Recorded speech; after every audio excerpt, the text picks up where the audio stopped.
Ready to. Afternoon, National Solar Home Tour 20th year, 2015.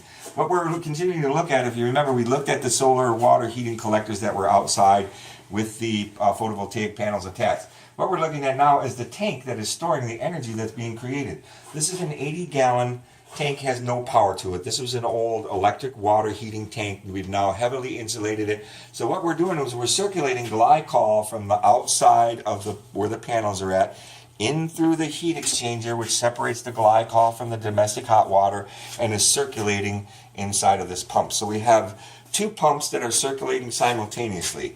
If you remember, when our temperature outside gets 120 degrees, or gets 20 degrees higher than the water that's in this tank, both of these circulating pumps start to circulate. One is circulating the glycol through the system to bring the heat from the outside to the inside. The tank is then circulating in a second loop that's exchanging the heat from the outside to the inside. Now, what we have looked at, our temperature outside is 63 degrees. We have 140 degrees on those panels as it stands today.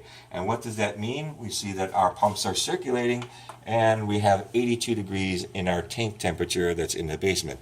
So normally the water that comes in from the ground is 50 degrees. We've already heated that water 32 degrees from the temperature that it comes in.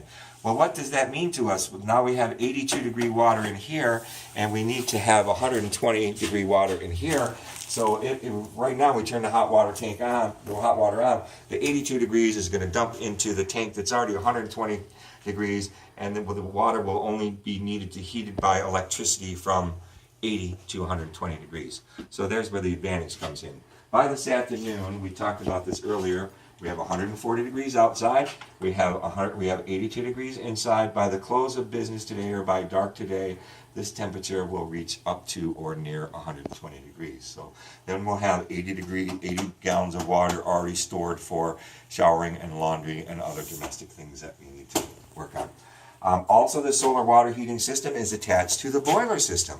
The boiler that circulates, and we'll talk about that in our next video.